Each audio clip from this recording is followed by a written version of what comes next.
Shuffle Bus on Thursday night, our traditional Ashes night. Excited to have a very special guest joining Neil and I tonight, Mr. Nick Conley from Hey, Plaid Hat Games himself. Welcome, Nick. Thanks for coming back on the pod. It's been a little while since we had you on, but lots of news to yeah, talk about this week. yeah, it's been a while, but glad to be back. I think Neil and I are much more versed in Ashes today than we were. Right, Yeah.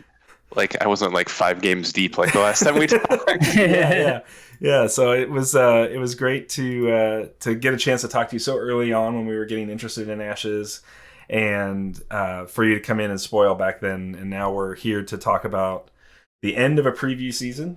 We're going to talk about Jericho as a Phoenixborn and the 10 cards in her set. Are you guys calling this a deluxe because it has the dice? Is that?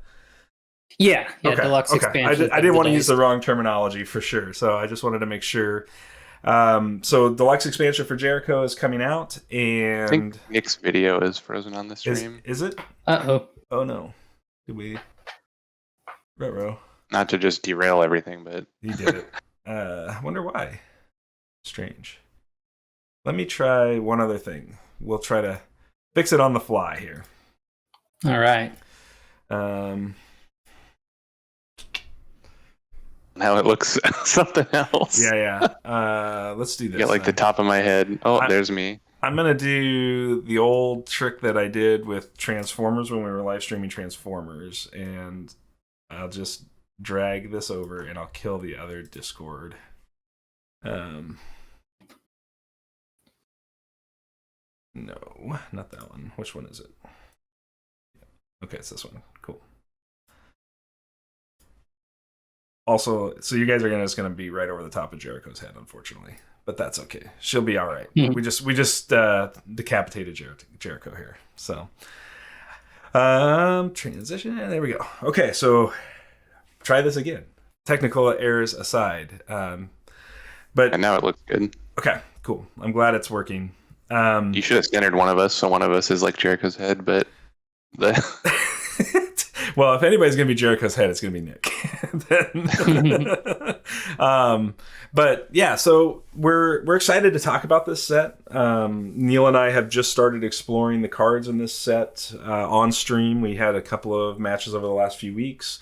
Obviously, want to talk about the news that Team Covenant broke yesterday with regards to Ash's shipping, and I know there's a few questions that have come up on that, and you may not be totally equipped to answer those. So if not, that's totally fine. We'll gladly relay that information to our audience in a future stream, and then obviously give a chance for the people that participate in our chat to ask you a few questions, because I always love hearing what the community has to say, and I'm thankful that you agreed to let them do that. So.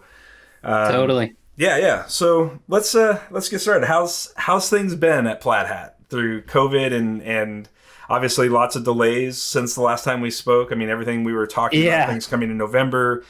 Here we are in March now, finally looking at getting products. So just kind of give us a rundown. How are things? How is everybody feeling after the delays? All that kind of stuff. I mean, every one of those delays just hurts a ton, and I mean, we want to get the product out maybe more than anybody, but it's nice to know that it's finally in the States here, and we're ready to receive it and ship it out. Somebody put up a picture of a sealed upgrade kit on Facebook today or yesterday, right? Yeah, there's been a couple that have made it into players' hands in Australia and the Netherlands already. So just the way shipping timing works from printers to specific localizations obviously is impacting the way that is distributed. But I mean, it looks awesome. I'm super excited. I'm super excited to get that cool to shiny see box in people my with hand. them, and waiting for that to be all the subscribers, because it seems like the other distribution networks got a little bit ahead of everything else, but that's okay. And more the merrier. But yeah, I think a lot of exciting stuff at Plaid Hat lately, and even outside of Ashes, like the Summoner Wars campaign just launched, so that game's going, and we're playtesting a few other games internally right now, so kind of dipping into everything there, but Ashes is still my primary focus, and So playtesting that every day, and with all the Jericho previews out, and we're almost done with the next 2 decks after that, Lulu and Oryx. So awesome. We should have a new design coming into playtesting there too. So chugging right along with new Time Magic. Since you brought up Time Magic, it makes a good segue, and we can get back into some of the other stuff maybe a little later today if we get to it. What was, like, when you started out on Time, obviously it has to be really exciting to be able to sit down and go, I'm going to get to develop a whole new color pie for this game, right? Like, I'm going to get to insert my own full touch into this game because I'm not working within the constraints of just the existing mana types that we already had. And so adding a whole new one to that, like, what were some things that you can share with our audience regarding, like, design direction, like how you landed on this particular time power? What were what do you hope to do with it as a holistic approach as we look at the game expanding later on down the road, that sort of thing? Sure. Because it's a really cool concept, and it definitely, from my perspective, has changed, like, a lot of what I would call the build around me type cards. I think there's cards that get better substantially because of this ability in the other colors. So I think that's a neat thing. Just kind of give us a quick, couple of minutes on what that was like for you, and how you ended up here. Failed attempts at something that you thought was really neat. Those are always cool stories to hear about. I love those stories because I've been in that role before. So with a new class of Magic, number one, we have a new dice power that we have to establish, and those are some of the most simple abilities you can do in Ashes, because they're not tied to any cards, so they have to be usable in a lot of different situations, but not eclipse the effects of cards, which add more of that variability to the game. So the time dice power had gone through a couple iterations. It actually only changed once we got past Jericho's deck and into other time decks to see kind of how is this dice power affecting design space of other things we want to do with Time Magic. So we started off with just, you could place or remove a status token from any card. And that was working fine in Jericho, but as we got to Lulu and Auric, we found that having the ability to add and remove tokens from Phoenixborn was going to restrict some of the thematic things we wanted to do with Auric, who builds up status tokens over time to get more powerful. And just having the dice power as an always available way to kind of interfere with that was really restricting that ability to go off properly. So eventually the dice power got changed to just interacting with, you can place it on a unit, and you can remove one from an opponent's unit or spell. So that's another thing that's a little bit more prevalent in Reborn design, is status tokens on ready spells. We have things like Guilt Link and Chant of Revenge that can charge up. So having the time dice power. Yeah. So having the dice power able to rewind the progress of those spells is a cool different thing we can do. And the dice power could also put tokens on those cards to charge them up. So you could like cheat out your Guilt Link activations and stuff, which was turning out to be kind of problematic as well. You can't really design these cards that have interesting conditions to meet when you could just use the dice power to charge it up too. So kind of messing with the economy there of status tokens on your own spells and status tokens on Phoenixborn, we decided to shrink down the range in which tokens could work, because we have a pretty good baseline of what a status token is worth on a unit. Things like the Gilder, when it's destroyed, will put a status token on a unit, or the Snake will get a token when a unit's destroyed. Mm-hmm. It's a much smaller value, the status tokens, when they're based on units. There's a lot of ways to get tokens at a pretty low price, so the dice power is much more in line with that. And even so, bundling the two abilities, you can put the token on a unit and remove one from your opponent's stuff. kind of felt like the right sweet spot for that. Yeah. And you're always looking out for ways to get that extra double value out of the dice power. Absolutely. No, we probably talked for an hour, Neil, like early on when we first saw the time power spoil, just about different cards that it interacted with and how. Yeah, I admit that half of that I was under the impression that it did charge my guilt link, but well, we did talk about it on that stream. Remember? Eventually, I got there. Yeah, we did clarify that we can't charge guilt link with it. Yep, yeah, for good reason. I have activated a lot of turtles in the last couple weeks. Yeah. Oh, cool. Actual turtles, turtle guard. Well, but also I was referring to, but also the power die, time power side action. But coincidentally, they use the same turtle. But so let's talk a little bit then, like with Jericho being the first time you were going to get a chance to showcase a Time Phoenixborn. It sounds like it was pretty well considered that Jericho was going to be from a lore perspective and from a narrative, the Phoenixborn to bring back after being retired right away. Obviously she gets this whole new look and style about her. She's got a very clean design now compared to sort of the Path of Assassins look where she was a little bit grittier and grungier and she looks very much like she's much more enlightened, if you will. And so talk to us a little bit about Jericho and what you hope Jericho brings to the table, besides being the first time Phoenixborn. I mean, is it something that you hope she'll continue to see growth as a Phoenixborn and strength as we get deeper into the time pool? Is it, was this the baseline that we wanted to have, or just talk to me a little bit about how Jericho's ability came about, because Neil and I have been talking a lot offline about Jericho and just like how to use it as a focus readier as fast as possible. So Jericho has a lot of potential baked into her ability and her unique card. The prepare ability, putting any card you want on top of your deck, has really good synergy with mid-round card draw to let you find any answer you want. It might seem expensive to pay a time class die to just set your deck up, but the potential that offers can really be strong, whether you want to fast focus your books like you were talking about, or finding like a Neil or a Meteor for the upcoming round or whatever.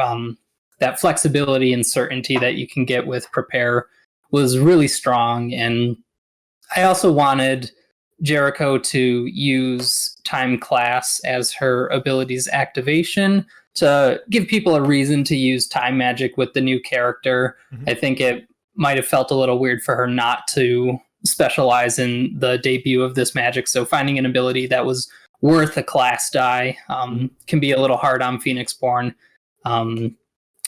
Stuff like Aridel's Water Blast is a really strong ability that you're happy to spend a nature class for. Brennan's ability is a ceremonial class for another strong 2 burn damage. Vicky. Yeah, Victoria is a little weak. Sorry about that. It happens. She had a good run. Maybe she's... It's true. Like, can't really complain about the history of Vicky, but well, you can't complain about the history of Vicky. She just doesn't have a future now. That was less fun for another reason, but yeah, exactly. I also don't think it's not a terrible problem for there to be that one consistent underdog that people really want to make work. And when you do get those stories of like, oh my gosh, and then my Victoria deck finally won, and it's I have a Vicky deck story from an Ash Techie match game that I'll hold and cherish near and dear, just because it was kind of funny. It was right after they turned it on, so sometime I'll share that story. But I was just stress testing the Vicky cards in an Ash Techie match for him, and it's funny. But anyways, so I agree that her power is super strong. In fact, strong enough that, like, to me, I've actually considered playing no other time cards just to use that ability. Sure, we saw a little bit of that in playtesting. Just the one-time class for her ability, and then whatever other build you want to do. If you're getting literally the Fallen book or any other focus like that. And you read exactly where I was going. Like, I was like, okay, how I can make Fallen really efficiently, and I don't have to meditate potentially half or 3/4 of my deck to see that third Fallen book to be able to essence through it, which has kind of been the running common combo for bringing 3 Fallen books online round 1. in other decks has been that meditate aggressively to get to the book and then Essence Druid your book back. And recur it. Right, exactly. And so I think that she really opens up that play substantially. Whether or not that's super good yet, I don't know, because I don't have any games behind under my belt. But that's the kind of thing that I think she enables. That it allows you to commit way less dice to a certain synergy, and the time itself isn't completely useless, especially if you end up against, like you said, to your point, another status token heavy type of build. You can then use that time die as sort of a control element piece. But I also just see Jericho as being able to tutor my best card every round, whatever that is. Yeah, absolutely. And I think that's a super viable thing to do, whether it's 1-time Magic or 10-time Magic, whatever you want your deck to be. I think her base deck has a lot of really strong internal synergy, as it's the first deck we were able to make from the ground up within the constraints of Reborn design. It was cool to be able to make a full deck from the ground up rather than just kind of patching all the other ones that we had and seeing what we had to work with there. It was a fresh Magic type, a fresh Phoenix Born ability, fresh everything. Yeah, no, I agree. It's super awesome. So let's jump over to our loyalty card. Unless, Neil, do you have anything you want to ask Nick specifically about Jericho before? About Jericho herself? Yeah. I mean, I'm super excited about all the cards in Jericho's deck. I am not convinced on the Phoenix Born herself yet, but I'm willing to be convinced. But the rest of the cards in the pile seem insane. Yeah. And I love original Jericho. Yeah. So like it's just kind of hard for me to swallow. Obviously her Phoenix Born text in new mode is better than Phoenix Born text in original mode, I think. Because it like essentially requires you to have the ready spell. Is it also called prepare?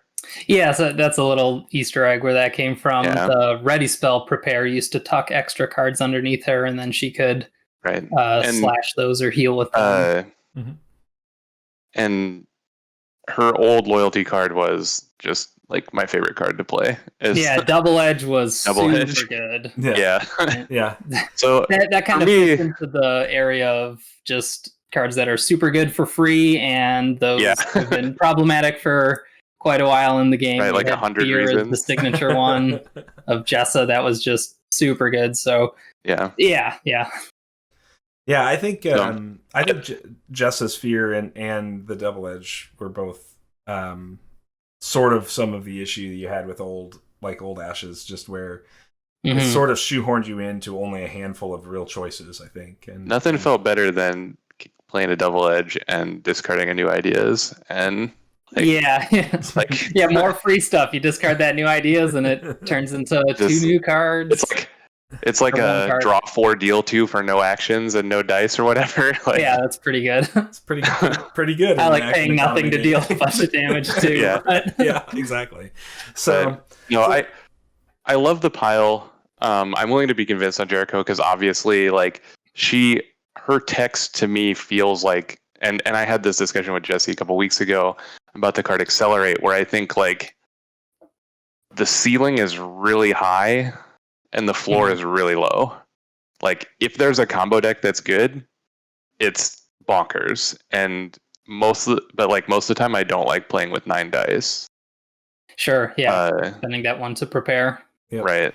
And obviously you don't get nothing for it, but you have to have spent a dice to prepare and then also set up your deck build in first 5 to take advantage of that prepare. So there's work put into it beyond just the class dice, and so I've built a few decks with her. I'm excited to see what happens because the ability is powerful, but I am not on the hype train as much. That's fine. Yeah, I just think this because Ashes has a lack of access beyond the first round, right? You get into just randomization. Augury kind of gives you access, like we see. And I've played a lot of Augury lately, and specifically playing it in our tournament. And I think Jericho is a quasi version of augury where we don't have the restriction other than one dice spend, and that is a significant spend. But if your deck is efficient enough, I'm not sure that it's going to matter, and that's where I stand on it. I think that it'd be curious to see how that plays out over time and whether or not that actually works out that way. But my impression of her is that she could potentially be one of the best, but I think her skill cap could be really high. Like, you have to make the right call as to what you're going to spend that one-time die on. And if you don't make the right call, you probably, to Neil's point, you probably are playing with 9 dice then and playing behind the curve. Yeah, you can totally mess up if you spend it when you can't afford it. From like a design point of view, I think the card's great. I think that her numbers are above average, I think. Yeah. Just because she has the extra battlefield. Yeah. She's decent. Her spell board's kind of her weakness there with only 3. Right. Most of the like really good Phoenix ones only have a 3 though, right? Except for Aerodel. Yeah, Aerodel's got a bigger spell board. But in general, like, I think the ability is very flavorful for the kind of like feeling that Time has, and just like the kind of loose story that I have behind Jericho's like comeback. And the art is gorgeous. Like, yeah, I'm really happy with the way the art turned out. Yeah. Yep. So let's talk about Blink for just. I don't want to be super negative on it because I do like the card, but I think Jericho's real power comes from Blink, though. I think like her time power dice ability is good, very good, and I think it, like to Neil's point, has a super high ceiling, and if played correctly, it could be really hard to beat. But I think that Blink has to be one of the most exciting cards I've seen for Ashes so far, because it's one of these I forget the term that was used for it, but it's basically where you see it on one level and then you start to learn different levels of it as you play it more. I cannot think of the term for that. There's an actual term for that in game design, but it's skipping my mind as we're talking here. I know what you're talking about too. I've heard this on Mark Rosewater stuff. Yeah, it's like an intrinsic design. Yeah, that's what it is. Is that it? Yes, thank you. Yeah. And it's that kind of design that Blink brings to the table, because the more you think about it, and the more we get enter the battlefield effects on units, which is only going to happen as we get more and more cards. The more Blink becomes valuable and you have to sort of start evaluating every ETB effect, enter the battlefield effect, against what it could do with Blink and whether or not that's worth it, particularly when you talk about enter the battlefield effects on really expensive units, right? If we're talking like a 3 or 4 cost unit, something like that exists with an enter the battlefield effect, Blink is a cheap way to recur that effect. And so the efficiency is super good, right? And so I'm curious to see like your thoughts on Blink, and I know like in the article you spoiled for Blink, it was talked about mostly as a tool to remove your opponent's blocker, and it can certainly do that. And it's certainly a good card for that. Yeah, it's got 2 different functions, or 2+ functions, but yeah, I really like refreshing my own units with those interplay effects. Something like Hunt Master is really good value with its interplay effect. You get another Panther Spirit and 2 more status tokens on your Hunt Master. You unexhausted and heal any wounds on that, so you can get a ton of value from your own Blinks. River Scald's another one that's just tremendous interplay effect, and having another shot at that is very powerful. But the power of its versatility is great, because sometimes you do need that just one blocker out of the way to get lethal damage, and you can do that too. Absolutely. Right. It's cheap, effective, and like has 6 great modes. Like, it really 16 great modes. Who even knows? It's got a really powerful set of abilities that can play out on it, because it essentially, to your point, is a refresh for those cards, but it goes beyond refresh, because refresh just gives me the unit back, right? Like I get a fresh unit with that ETB, which is huge. Its worst mode is like untap a 3/3. Yeah. Its best mode is like untap and heal a River Scald and kill their second guy. Right. Like it's got some insane value. And as a side action, it doesn't even punish my turn, really. Like, I mean, you can get, I have experienced side action saturation trying to build a Noah deck where you just don't have enough main actions. And you're like, I don't know what to do. I guess I have to actually pass a main here in the middle of my turn. Yeah, and that can be rough. So you do have to watch those side action cards, but I think that I love that part of Reborn. That's the part of Reborn that I think is most interesting to me now, is that I actually have meaningful decisions to make on what my side action is going to be. It's not just it's not just meditate, and it's not just a handful of cards. It's all over the place, whether it's on a ready spell on my board or whether it's on card in hand or whatever it may be. Like, we've got so many outlets now for our side actions that it feels like the two sides of the action economy are very, very well balanced now.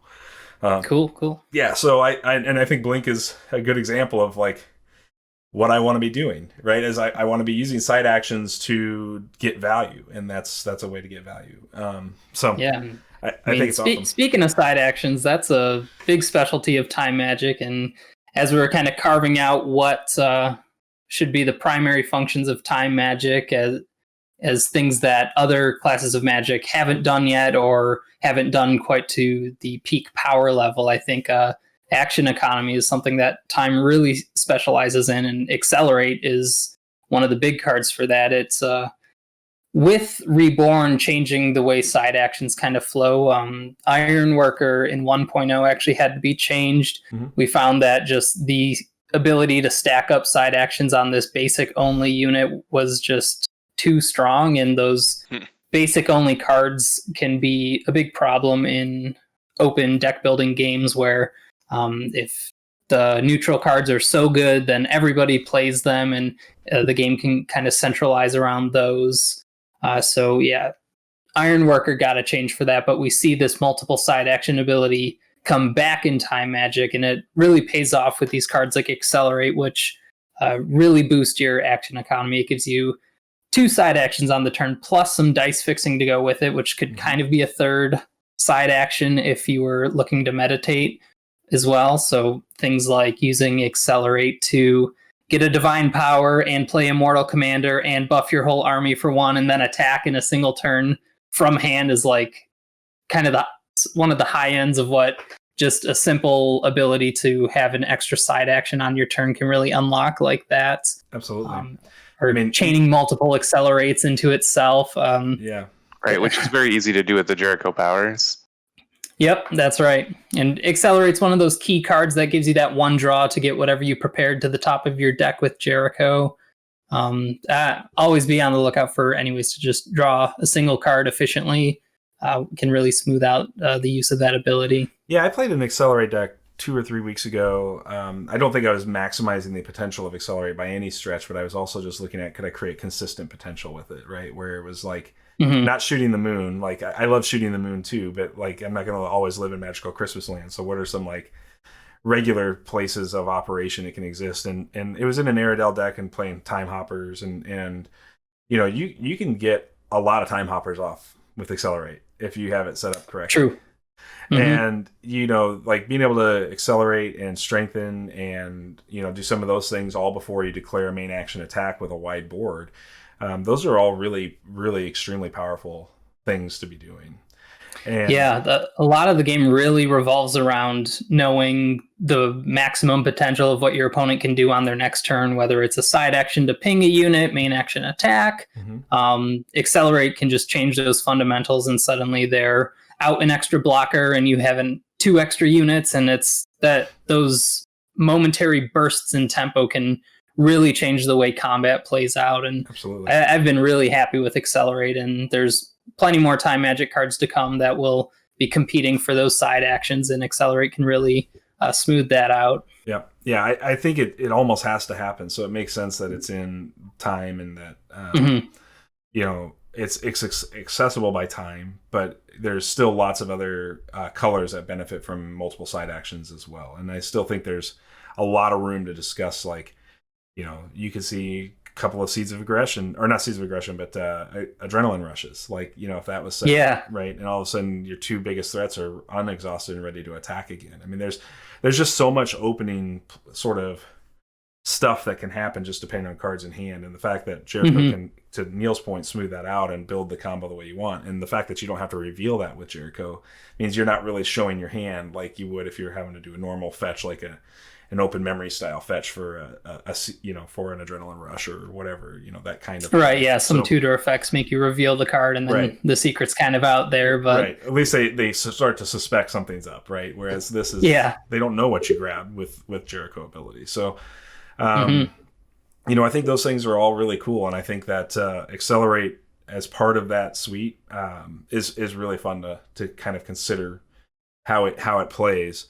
It does become a build around me, and it's probably one of the first cards I've really felt compelled to build around when I've built Ash's decks. Like, cool. Yeah, I've obviously built around Shadowhounds with my tournament deck, right? Like that's another card that I felt like needed to be built around, but that was just mainly because of the focus effects on the Shadowhound book and how good I think those were. So, the rest of the deck is still built not around Shadowhounds; it's built around other things, right? But like Accelerate starts to turn into some percentage of my deck is built around this idea that I'm going to accelerate. and I don't know what that number is yet. I mean, obviously that'll be the secret sauce to building one of those kinds of decks is what is the saturation point. But I think it's a great card. So yeah, I agree. So let's talk a little bit. We're not going to talk about all 10 cards because I think that would take us way too long and we'd be on here all night. And I don't want to monopolize your time. You want to talk about Swift Messenger all night, though? Love that one. Neil is thoroughly convinced the Swift Messenger is the next best ally behind River Skull. It's the second best card in the game. That's cool. He believes that. I'm not on the same hype train for Swift Messenger. I think it's a powerful card. And we certainly had some rules discussions that happened in the Discord over the last few weeks talking about how the interaction between cards work with Swift Messenger in particular. And so we've talked about that with our stream followers as well, as just, explaining the when abilities and the after abilities and how those trigger and operate inside the timing rules of key Ashes. Difference there. Yep. And then talking about the focus side of the spell board and when focus effects happen versus not. And so I think all in all, like we have a pretty good handling on it, but talk a little bit about like how you see Swift Messenger plug in maybe at a more competitive level, because Neil is convinced it's easily going to be one of the best competitive cards in the game. So what do you see that as the developer? Do you see this as a competitive staple as we move forward?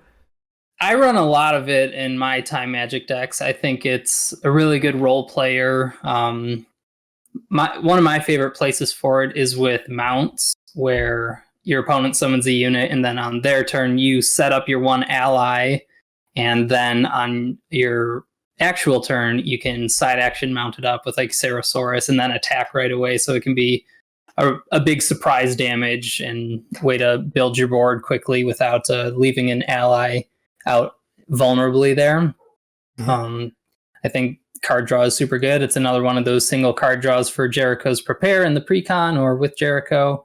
But there's, I think, no shortage of ways to use a cheap, efficient ally that does what you want to do, especially with the ability to interact on your opponent's turn.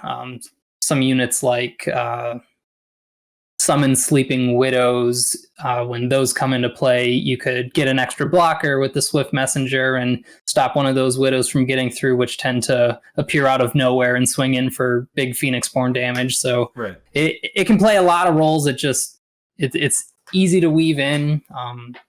Another one that I've recently been really interested in is against Lightbringer. Lightbringer can really disrupt a lot of defensive units. Like if you want to use a three-eyed owl and the Lightbringer can threaten to make it attack instead of memory drain.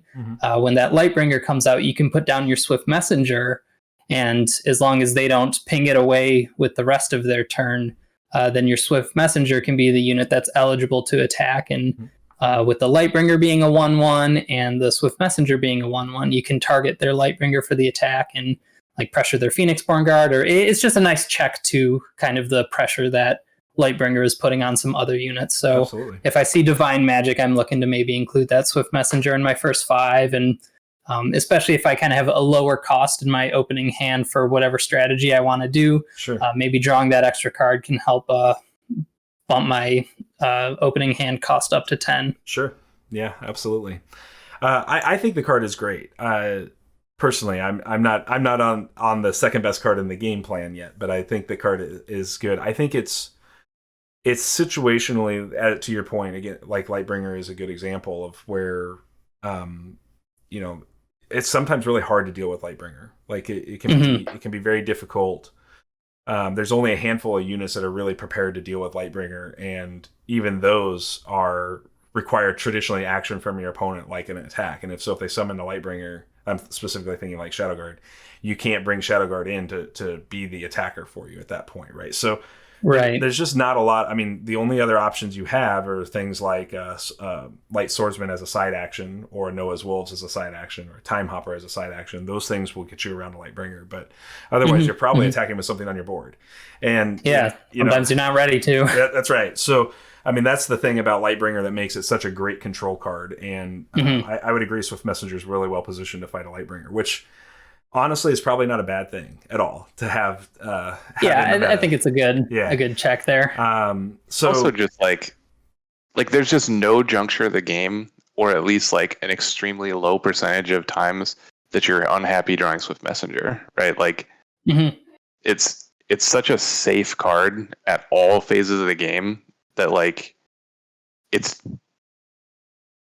dead like in exactly the situation that you have no board and they have like a terrifying unit that's going to kill you. Yeah. Otherwise, it always does something. It uses a very small percentage of your resources and none of your actions. Yeah. Yeah, the action can't go wrong with that. Yeah, the action economy piece of it is definitely a big win for it, where you can do that. Obviously, it does compete with other potential reactions, like the Summon Sleeping Widows. Like, you're not going to be able to play Swift Messenger and then defend an attack and then like turn around and make two widows out of that, right? Like that sort of play is not going to function. There's definitely a limit to the burst. But it's still I agree with everything that's been said so far here about it. I think it's a good card. I just I will be curious to see how it actually plays out in practice. And that draw card is, that is a nice value add, especially if you're playing an efficient enough deck to take advantage of draw. I mean, I can see this as being Cole's best friend, right? Like Cole's gonna I really like Time Magicking Cole. That's been one of my favorites there. Cole's gonna love this card for sure. It's just another draw engine for Cole. You accelerate up, get a bunch of side actions, draw with Swift Messenger. You do a bunch of slashing. It's good times. It's a pretty good way to get a board back under in your favor, right? So. Totally. So anyways, I think it's awesome. So I want to talk about a card that I think scares me a little bit. That's all right. And that's Outmatch. Outmatch scares me a little bit. As a card in the game, it scares me a little bit. Because it feels really punishing. Particularly when you think about low cost like 1/1 allies. Or 1/1 conjurations for that matter, like Salamander Monk, or even Fallen for that matter. Like any of those kind of low in dice investment units now being able to trade up in a way that they never could trade up in the past. And they could trade up into those 3/4s with Outmatch. They can trade up into everything but Archosaurus Mount. The only thing that's safe is Archosaurus Mount. Right. That's it. There's only one card in the whole pool right now that's safe to Archosaurus Mount. That's assuming that your guy's 0 power, right? Because if you have a 1/1 and you have a 1/1 Archosaurus, Archosaurus dies as well. You're right. So let's talk a little bit. Like, what was the intent of this card? Like what were you seeing in development or in playtesting games that said we need a card that allows a Salamander Monk to trade with my opponent's three dice unit or 4 dice unit, or whatever. So, man, Outmatch was like the most stubborn card in playtesting. We had like 9 of the cards done for a good chunk of the playtesting, and then the last 25% of playtesting was just like, try this version of Outmatch, try that version of Outmatch, and just like trying all sorts of different ways to figure it out. And the version we settled on plays a lot of important roles. At the time in playtesting, things like Terrifying were pretty dangerous. We were still sorting out what the chain list restriction was going to be. So Terrifying was big on the radar. I mean, Frostback Bear has been a staple nature card for its entire existence, and that hasn't changed with Reborn either. So being able to buff the attack value of units that typically can't block a Terrifying unit became a feature we really wanted for control decks. So things like making your Orchid Dove suddenly be able to block and kill a Frostback Bear that's attacking when they were certain that damage was going to get through. Now you can raise your attack value and turn off that Terrifying ability in addition to killing it. So, and the +4 attack can seem like just a ton of value for just one die, but an important kind of like hidden cost to a card like Outmatch is with reactions. You can't play them proactively, so you can't guarantee that you'll be able to use them at the right time, or you can't use them proactively to pressure your opponent. So part of their cost is that reactive nature to them, and the trade-off you get is a little bit more stats. We've seen one die give you 3 attack value or 3 damage in like a more proactive manner, like with Amplify or Crescendo. A 1 die card can give you 3 of something, but Outmatch is giving you 4, but it's only when they're attacking back. And 4 damage on defense is not as threatening as 4 damage on offense, which can convert into Phoenixborn damage. 4 damage on defense is just a possible kill whatever's attacking. And with aggressive allies like the Knights and everything and Frostback Bears, we felt that having that potential possibility of like, oh, I see they have a turtle died, can I attack? It's it might be an Outmatch, it might not. Kind of having those bluffs in the game can be really good, whether or not you even run the Outmatch. It's just a new tension in the game that kind of takes the aggressive strategies a little bit more time to think about maybe the consequences of that guaranteed attack that it used to be. So and I'm really happy to see Outmatch kind of paying off in that way. And I think the card's very cool. And I also think it's funny that you like in the same pack printed like the card that beats it real good. Oh yeah, which one? Flash Strike. Flash Strike. Yeah. Just absolutely, like if you Outmatch and you get Flash Struck, you should concede probably. You're like getting 4 for 1 and taking a bunch of damage or something. Yeah. Like, it's possible. So yeah, Flash Strike's another one of those cards where it's like, oh, just its existence changes the texture of combat, where anytime a status token unit's coming in, I gotta think, oh shoot, if it's Flash Strike, can I afford to get my unit struck down? And even if they don't, Flash Strike is putting 2 more damage to the Phoenixborn. So Flash Strike's just an incredible role player card and gets the job done, and, whatever and like happens. You were saying, both cards, Outmatch and Flash Strike, make the combat step more interesting because they're both pretty telegraphed. Like leaving up my Anchornaut and a turtle and like letting you attack me with a Frostback Bear or whatever, like like that's obviously the most telegraphed instance, but a lot of times like you'll have seen an Outmatch in the game already and you'll see him with a turtle and a crappy defender. Or Flash Strike is the same way, where if you see the status counter, again, it's telegraphed, and like you were discussing with like the hoops you have to jump through to make it work. You can only play this reaction at a very specific time in a very specific scenario, so it's not like just like do 2 damage or whatever. It's more of a spice up the combat step kind of. Yeah, totally. And situation. Reaction spells, strong reaction spells is another kind of thematic color pie slice for time magic there.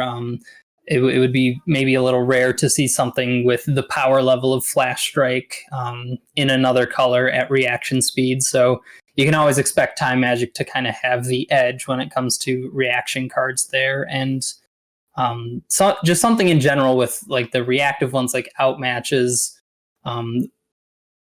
You can maybe look to Illusion, which can spin down dice right before an attack, as a new avenue that you need to consider when building an attack-based deck, where it's like, okay, what if they have reactions that are going to interfere with my attack?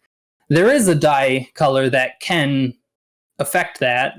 Illusion has a variety of ways to spin down dice to turn off those reactions, or just can even stop reactions from be playing. Yeah. Mm-hmm.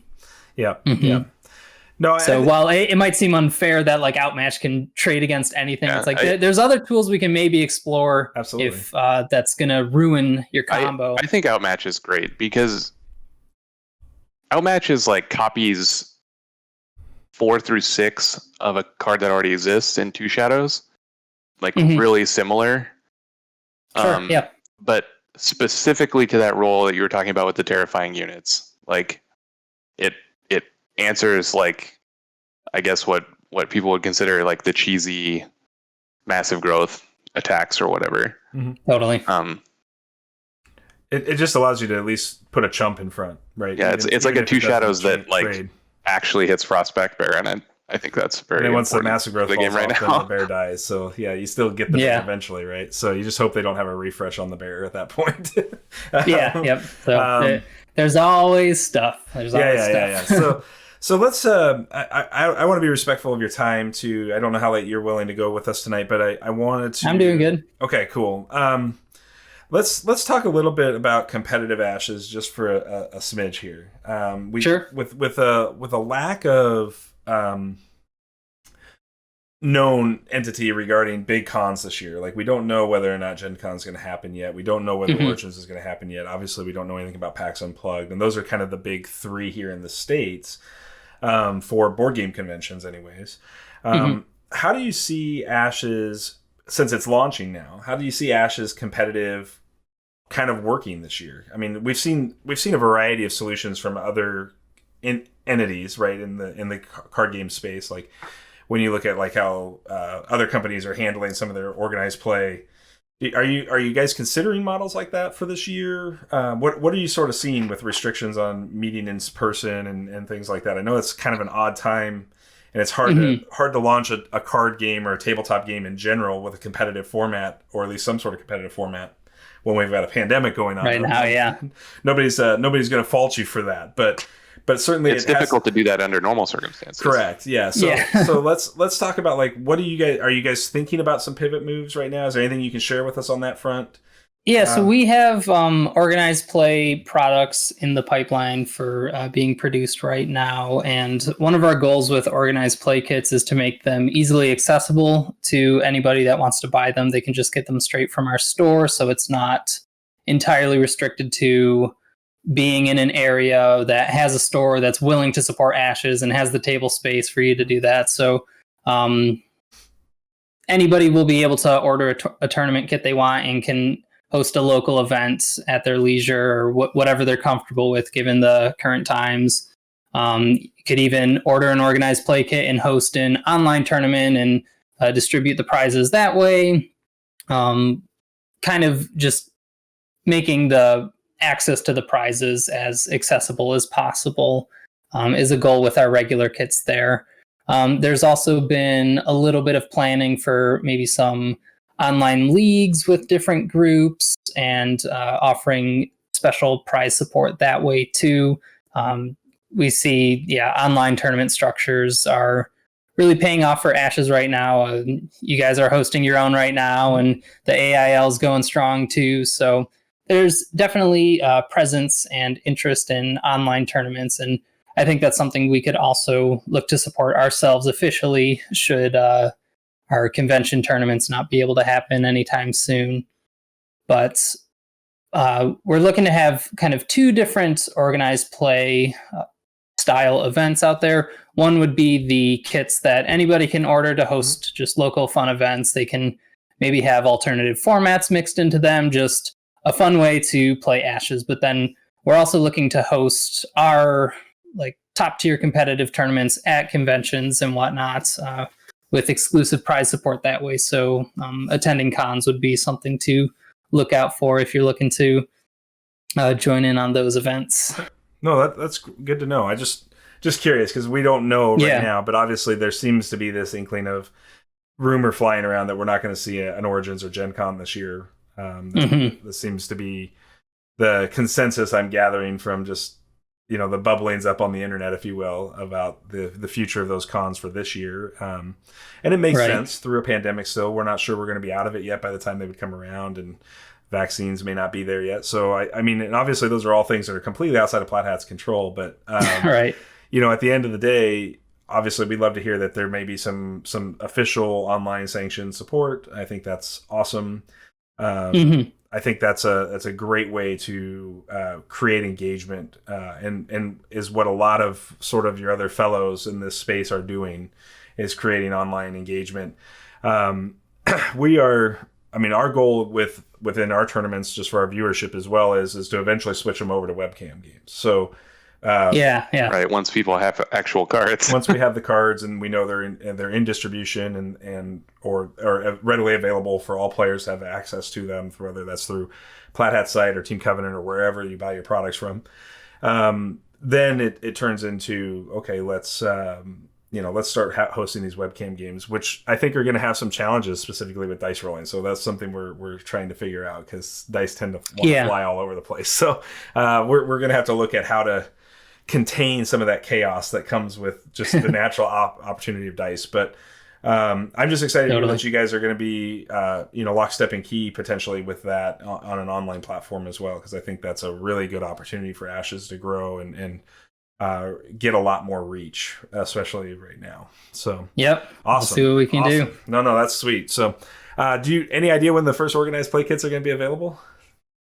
Don't have a date for that yet, but all the prizes are developed and the rulebook is ready to go there. So we have all the elements there, but it's just kind of waiting in line in our production right now. Okay. Yeah. So hopefully not too long. I would like to get one ready to go soon. Okay, so I'm going to start asking the audience just to start typing questions you may have for Nick regarding Ashes or the Breaker of Fate. I think we can open it up to all of that. We'll just continue to chat a little bit here until some questions come in, and then I'll start to read some off. So, sure. One other thing you had started talking about, and we're seeing some of the play testers inside of the Discord talking about a term called chained. Do you want to reveal what chained is yet at this point? Or are you still working through that as an official term? I can share what we have there. Okay. So it's nothing in play for official organized play quite yet. That will be revealed when we put out the official documents and everything. But the concept is constructed card games tend to always need some form of curation to the way the game is played to make the experience as enjoyable for everybody. And things that are coming up in Ashes are incredibly polarizing first rounds. Notably, the Summon Shining Hydra combo was missed in play testing, but it's a combo combined with Massive Growth that allows you to essentially win the game in the first round with a Hydra that's attacking for like 8 damage twice. Right, you smash for like 16 minimum. Yeah. Right. So things that just we didn't catch, and it demands too many responses from the opponent in their opening hand to where it kind of feels like, oh, if my opponent has the dice showing for this potential combo, I can't first 5 my deck the way I want to. So what the chained list is looking to do is put a limit on what cards can be included in your first 5 or played in the first round. Mm-hmm. So the 2 on there right now are Shining Hydra and Massive Growth, both of which have this incredible potential to deal lots of unblockable damage and kind of end the game before it starts. Right. So with Outmatch coming to existence, do you see cards eventually, like, I just wonder if we see Hydra coming off that list with Outmatch, because Outmatch seems like it's well positioned potentially to fight the Hydra a little better now. It may not be perfect still, but... Right, yeah. Outmatch is a card that was actually designed with counterplay in mind for the Hydra, because it kind of appeared at the same time we were developing that. So we're like, what would it take for a card to be able to answer something like this? And Outmatch is one of those possibilities there, because it doesn't target the Hydra, so it can't be canceled with Golden Veil, and it also is a direct response to the threat of the terrifying ability. So I'm not sure if that would remove those cards from the chainless or not, because then that option is only available to those people that are playing Time Magic and want to first 5 outmatch. It's still like outmatch is, I guess, a better answer than most of what we've talked about the Hydra combo ad nauseum, right? And essentially, like, there's like 2 versions of it, where you first 5 a Guilt Link, or you first 5 2 hard removal spells. So outmatch kind of outmatches both of those things, where you can't like summon a 1/1 to get around the Guilt Link. You can't do that to outmatch, and you can't Golden Veil the outmatch. So it's kind of like one card, but it still is causing you to like the issue wasn't the combo itself, because it's beatable. It was the like, you have to build your first 5 this way. Right. So you're still in that situation if you're playing outmatch. Like, you still just have to first 5 the outmatch. But we could argue that in a healthy meta, though, right, that the existence of outmatch also just turns down the power of Hydra as a whole. That's true. That's true. Right. So it just, in terms of healthy meta, like, you go, okay, if I play Hydra, I may just lose to outmatch, and if I come across an outmatch, I may just lose to it at that point. And so that sort of automatically sort of brings the upper level of power on the Hydra down a tick or two, right? And so that gives us a little bit of a I know, like, a lot of the Ashes fans don't like the term rock paper scissors meta, but they tend to end up existing in these games anyways, no matter what. And so it's kind of, this is the rock to beat the scissors, but the scissors can still beat paper if you don't have an answer in that side.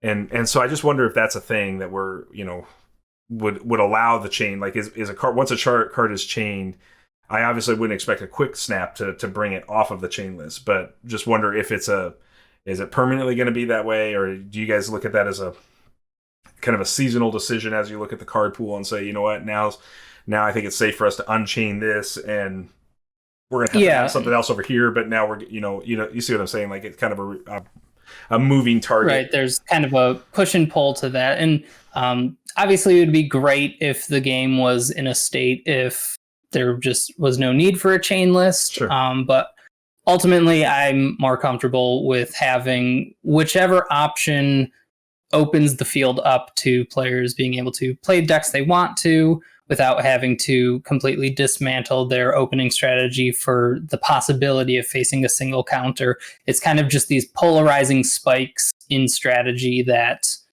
can just send out this ripple effect to all the other just kind of typical ways of playing Ashes. So we do have a question from the chat here. Ooh, cool. Johnny Spud asks, are there any cards you wanted to / wish you could have redone in the Reborn kit? Massive Growth. That's the card that, it's my least favorite card in Ashes right now. It is like the opposite of fun, right? Like, it's like really bad or really good. There's no in between.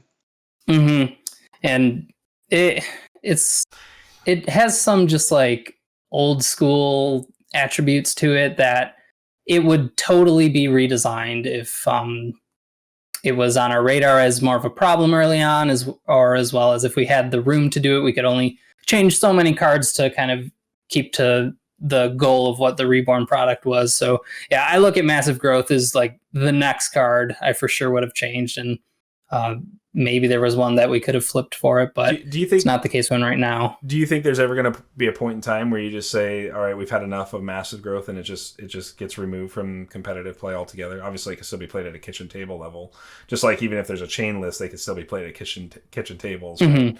But do you see it in a competitive perspective where you would just eventually go, if it's that much of a problem card for you, that you would just go, let's just pull it out because it's better for Ashes to not have it?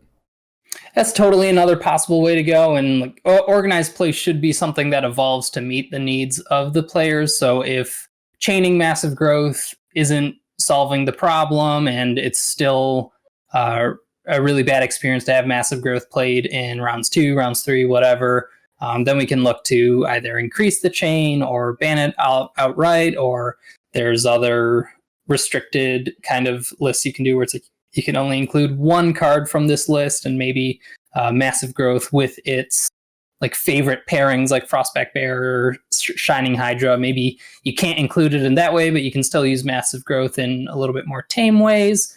It'll be up in the air right now, but the chain list is the one that we're just testing in development right now, and it's been great to have the high profile tournaments like yours right now implementing the chain list, so we get that actual tournament experience early in the game's life to see how does this system work. And ultimately that it seems like the tournament environment has been healthier with the chain list implemented versus that short period in time where like in the AIL week 6 or whatever it was, when it was like, okay, everyone needs a Hydra solution this week. Go figure it out. Yeah. Well, in week AIL, after, like maybe you don't. in AIL is really and I was in a really weird situation because I still was at a place where because of the holidays I had to play 3 games up through the holidays to get to week 6. Gosh.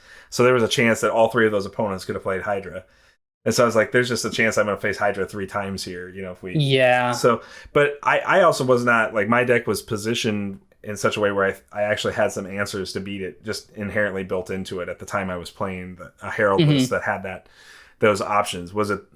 and I made some modifications because the AIL allows for that. Like, if AIL is a fixed deck tournament, that even finding it in the middle of a tournament wouldn't have impacted the tournament results, right? It would have had impact maybe in future tournaments, but not in that one. My question, we have one more question from Konagrat here, I think, if I'm pronouncing his name correctly. What are Nick's 3 top favorite cards in Reborn? Well, that's kind of a fun one. What are your 3 top favorites?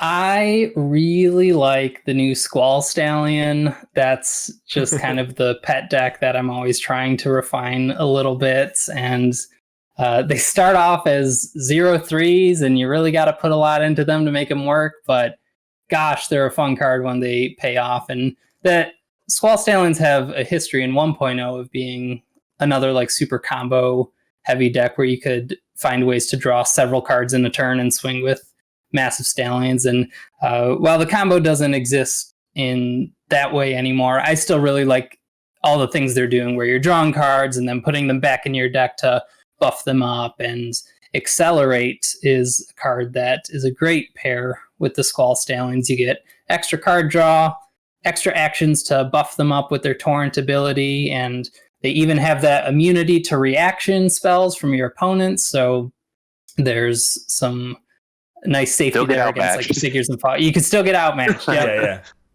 Yep. Time Magic's got you there. But so Squall Stallion, definitely one of my favorites there. What other cards do I really like? Stegosaurus Mount is one of my favorite units too. Such an efficient mount. Yeah, they just get the job done. I really like Overkill.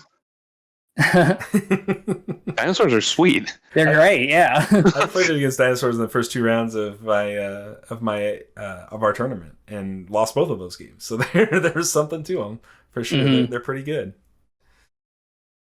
So yeah, I love Stegosaurus Mount. I think Overkill is great as just this built-in win condition kind of ability where you're always making progress. So that's kind of one of my like spike favorite picks is Stegosaurus Mount. And another favorite card of mine, gotta be Jessa. That's my favorite Phoenixborn. It was in the first version and still is one of my favorites now.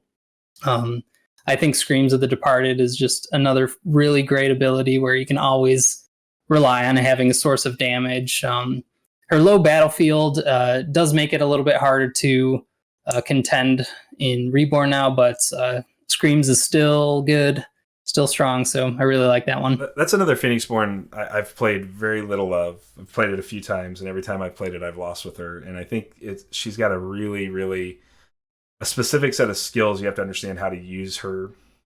And Screams in particular, like, you just can't be screaming proactively. Like, you have to be sort of judicious about when and how you're going to scream. Yeah, I think it's a really high skill cap ability where you're deciding if you can budget one basic for one damage right now, or is that going to put you behind? And you very well might be able to at that particular game state, but then it punishes you 2 turns later when your opponent does something. You're like, oh, now I'm really in trouble, like because I screamed 2 rounds ago. So I think it's I think those are cool. I like Phoenixborns like that because or just cards in card play like that because it is game time decisions that have sort of compound effects later on if you're not, and you don't necessarily have all the information to know whether the decision was right or wrong. But, those are the kinds of things that make for really interesting games when you're playing them is because you can go, well, do I scream here? I may not get another chance to scream if something doesn't die. And if I'm not. Right. Yeah. There's not a lot of cards that give you kind of this open range of like, oh, how many times do you want to do it? Can you afford to do it? And there's a clear trade-off to spend dice to just do direct damage, especially earlier in the game. You kind of have transition mode where you're like, okay, start off just stabilizing on the battlefield and then switch over to burn later in the game. Just a lot of dynamics there with that. Yep. So I have a question for you. How do you see printing direct damage cards moving forward? Like cards like Molten Gold, cards like Sympathy Pain, cards like Final Cry. I mean, they dominate deck lists when you look at. None of those cards are Reborn cards, right? All Final 3 of those were. But it was even nerfed from its previous version. Final Cry used to be able to hit units. That would be powerful. But so how do you see that? Like as you move forward, do you see room to continue to print these kinds of burn direct, whatever you want to call them, burn direct damage effects? Like, because when you look at deck lists in general, even across the AIL and into our tournament as well, it's very rare you don't see a deck that doesn't have some form of this, even if it's just a splash of it as sort of a closer. Yeah. Yeah, that closing reach damage at the end is super important. It is. Burn damage is something that if there's too high of a density of it in the card pool, you kind of don't need to play other cards. And having decks that are like just burn, it's like there's not a lot of interesting gameplay that happens with that. But obviously we want direct damage to exist as one of the avenues of win conditions. So we will see more burn damage come into the game, particularly tied to Phoenixborn exclusive stuff. So it's like, here's some burn damage for this Phoenixborn in this unique way for them to kind of have their own win condition. But had those tools been accessible to everybody, we increase that density. But if we can limit burn damage to Phoenixborn exclusives, we can do it in slightly different ways without offering those tools to everybody and just have too much burn in the game. So Auric has a way to do burn damage and Lulu has a way to do burn damage, but they're tied to their Phoenixborn exclusive cards. And that will, just prevent it from being, oh great, now there's another dice type that can run a Molten Gold style card or whatever. So I think it's good that we have a few of them, and you can always kind of count on those for those colors. But yeah, not going to be a lot of just generic card pool burn spells coming into the game. Right. And so Koenig adds to the conversation with repeat unit damage seems more efficient than burn. So the value of burn is related to whether the board state locks up or not. Reborn attack rules make locked board states less likely too. I agree with Koenig on a lot of principle there, but I also just know that like once you get down around the 5 health mark, it almost doesn't matter if you play units anymore, unless you're specifically looking at. Especially if you have Molten Golds in hand and you have something like a Sympathy Pain or a Final Cry, if those are in your deck list, depending on what you're playing, you pretty much don't have to do anything other than just hope your opponent attacks you once and then you win the game. Right. Right. So it's like if you're winning off creature damage, you're winning from like 8 or 10. You're like killing them all at once. Right. But if you're winning, top of round swings are big bursts of damage a lot of the time. Yep. And the rest of the time, but if you're killing them, removal tools, at least in my experiences so far. Right. If you kill them like with Molten Gold or whatever, they go from 4 or 2 or whatever to dead. Right. Just from like Konagrai said, from stalled board state. Yeah, yeah, totally. And I'm just saying it doesn't also have to be a stalled board state though, right? Like it just means that the units are just they're less impactful overall when you get down to those low hit point portions. And I agree to your point. Like top around swings can be the deal breaker. You know, like I've seen like when I've played creature heavy decks, I either win by a mile or I lose by an inch, right? Like it's like I miss it. Yeah. Right. Like there doesn't seem to be a middle ground in those kinds of matchups. That statement there is exactly why I think blood points are a terrible tiebreaker. Maybe this is controversial, but I just think that blood points, like the only point of life that really matters is your last one. You could play a very close game where your opponent ends with 10 life because you have 10 damage in play or whatever, and they top deck the Molten Gold. And so 10 blood points is not representative at all of how close that game actually was. And also, I mean, I've lived this in 2 rounds now where I put my opponent at 2 in both situations, but the game was not close. They annihilated me. Sure. Like, I don't think that that's a good representation of how the games actually play out. Yeah, and I believe the plan is for blood points to be a secondary tiebreaker, and strength of schedule is above that, which is a stronger representation of, I think, overall your tournament record in absolutely. Swift. So strength of schedule will take precedence over blood points, and then you can do blood points, and then you can do blood point strength of schedule if you really want to get down into it. But sure. I think it's interesting. It's the closest metric I think we have to symbolize if I did good, but yeah, there's definitely variances of like 8 damage could have been done in another turn, or yeah. I mean, certainly that's a real possibility with when you take into account blood points. Like I just like in my AIL experience through my Swiss rounds, I think I ended up with the lowest amount of blood points given to opponents, or very close to it. And that wasn't necessarily indicative of how much I won or lost a game. Like it's not like I just blew my opponents out round over round. It was that my deck was set up in such a way where it was going to be very difficult to hit it, and then it healed itself. So right, so that was just taking away also from the number of quote unquote blood points, because the theoretical cap is the Phoenixborn's life value, and if you're healing, your opponent still maybe did 18 to you, but you only show you took 10 or something, right? Like if you've got enough sort of that mechanism in it. So I just it's an interesting tie break component. But and decks like Odette are going to give up a lot of blood points, right? Because her ability innately, she's life is a resource. Life is a resource. The ability, right? Yeah, exactly. So you're going to give up damage playing Odette, but you do that from a perspective of knowing you're going to win the game, and obviously winning the game trumps all of this. But when you start talking about tie breaks, if you're equally matched with another set of 3-1 players, and you happen to be playing Odette, like you may actually end up missing a cut because of a Phoenixborn choice on blood points versus some other sort of component. I like strength of schedule. I think strength of schedule is a great tiebreak component, and I think opponents' game win percentage is also another good one. But that's essentially the same as strength of schedule in a best of 1 game. In a best of 1 game, yeah, that's true. So I think there's lots of ways to approach it. So like in best of 3 games, where you're like, did they 2-0 or did they? In Magic the Gathering, it's point based, where like first is there are draws in Magic, which obviously don't exist in Ashes. So you get 3 points for a win, 1 point for a draw, 0 points for a loss. That's the first tiebreaker is points. The second tiebreaker is opponent's match win percentage. The third tiebreaker is your game win percentage. And the fourth tiebreaker is opponent's game win percentage. Yep. So interesting. It looks at essentially your record. Then it looks at your opponent's records. Then it looks at your own game efficiency. Then it looks at your opponent's game efficiency. Cool.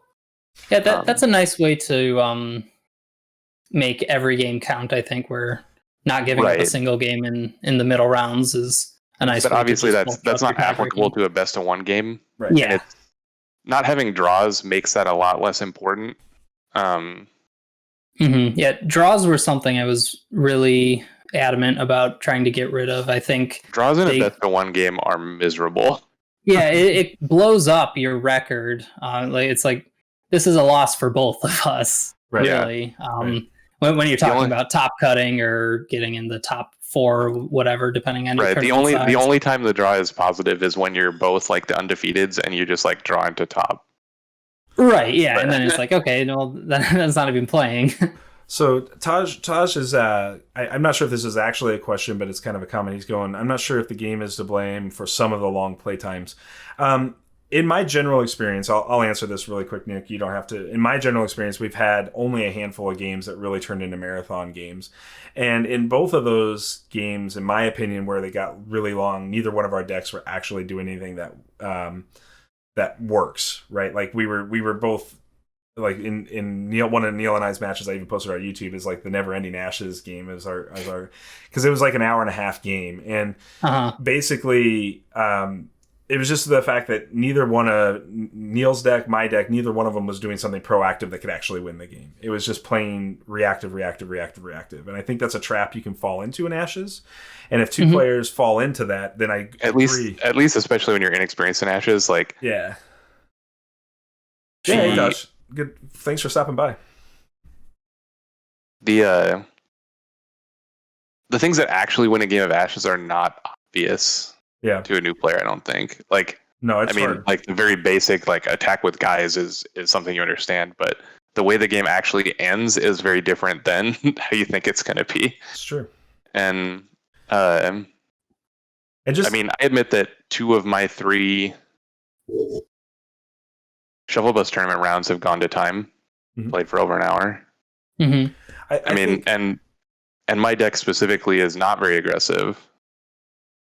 Yeah, I think that's a big component of deck choice in terms of how you want to proactively deal with board states and whether or not you have enough lines of play.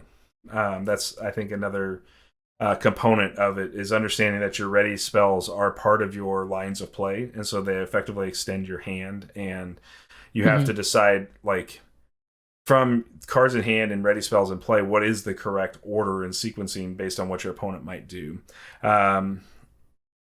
It's something that I think that your proposed sudden death rule is a really sort of good way to answer this. Right, because it's high pressure. For sure. But it needs to be, like, if there's not going to be a draw, like a lot of games have like the sudden death thing where you both play a turn or you both play a round and then the game ends at that point to some tiebreaker. Yeah, and it could still be a tie. Right.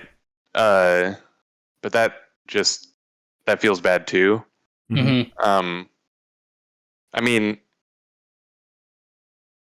the tiebreaker rule in Transformers, for instance, like one of the recent games that we played, was... It was really wonky, but... Well, it's not that different than like Magic, because Magic, you play out 5 turns. If time ends during my turn, I'm turn 0. You get 3 turns, I get 2 turns, game end.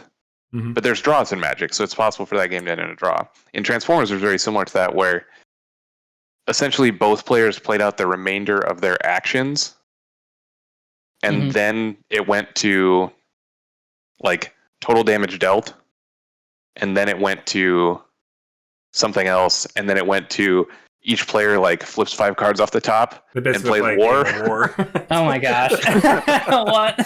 Because in Transformers, the cards have symbols in the top corner, and you flip them off the top during combat. So you like at the end of the game, you would like flip 5 cards, and whoever had more of a specific icon would be the winner.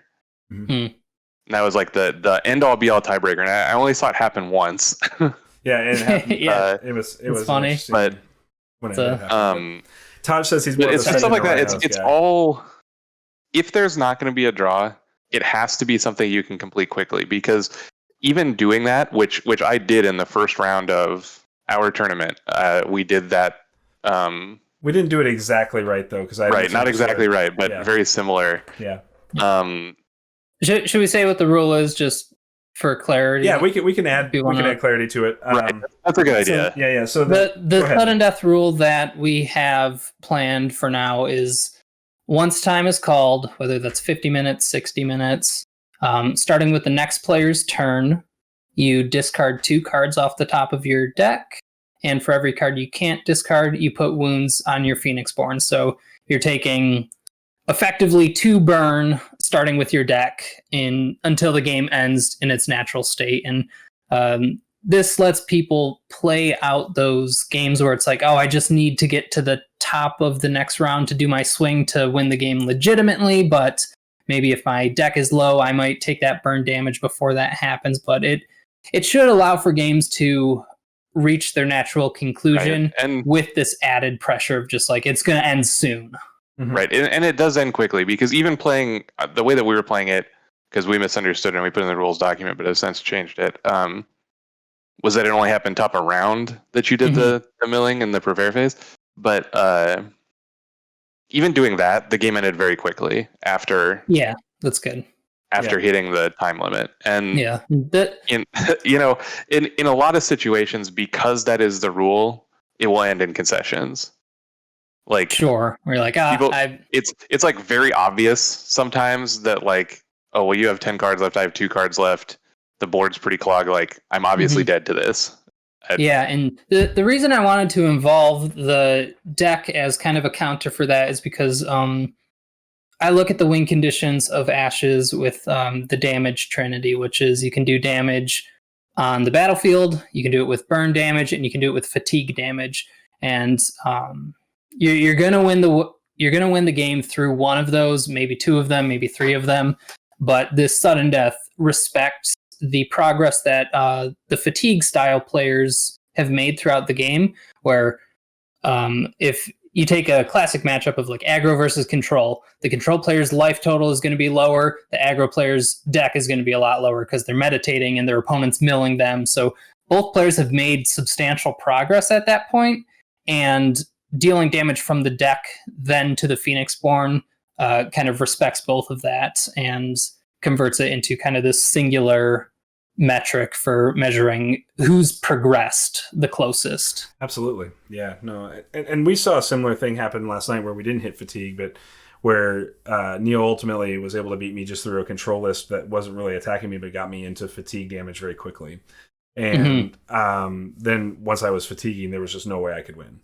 I didn't have enough time left to win. Yeah. And I was out of cards, right, to win as well. So that seems to me to be a very common way that the control decks win. Like, they don't always attack for the last point of damage, but they just like, wait it out to the point where like, yeah, they're just gonna win.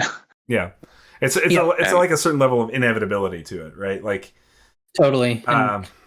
I think it's good that you still have your spell board to work with and whatever you have on the battlefield in those situations where it's like, okay, my deck's gone, but the game's not over yet. I'm taking maximum 5 damage from fatigue, so it's not kind of this doom certainty at the end. But you can totally see those situations where it's like, I'm not going to have the reach to outlast it, especially if they're like healing at the end, where it's like, oh, if they're only getting further away from victory. I think healing in the end game is a really strong strategy I've been finding as I've been playing control decks in playtesting. I've been blown out by heals so many times over the last few weeks. It's a nasty card. I can't believe I'm going to lose to a heal, but it's pretty efficient. It is very efficient. It's totally efficient. Yeah. We have a question from Tajberger. He says, "Hey Nick, what card do you think people are missing?"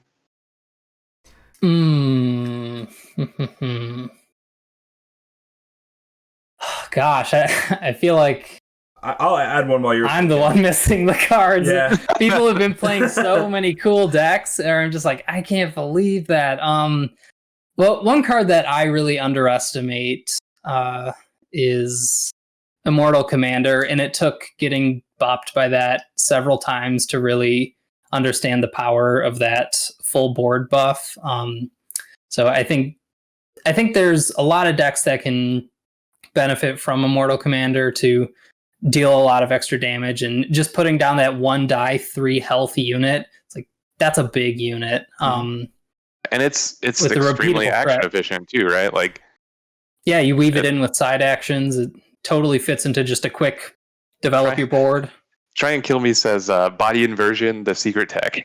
Yeah, okay, yeah. Christian got it right. Body inversion. That card's so cool. O2 units. I think it's good against the pick you just made. Yeah, I think Steady Gaze is the secret card right now that nobody's playing that should be. I agree with you there. I think Steady Gaze is pretty good. I've seen it fall flat too. To me, it looks really good, and shutting down a unit for 2 rounds, especially with games only going like 3 Odette rounds, being very good. Odette, yeah, Odette and Aradel kind of compete with Odette it. Specifically because like Sword of Virtue breaks even with it, right? Mm-hmm. Yeah, the full refresh. Ugh, yeah. Yeah. So with a lot of Odettes in the meta, I think it hurts a little bit, but it is a very powerful card. Like I think it's about as good as any other hard removal spell. Yeah. Mm-hmm.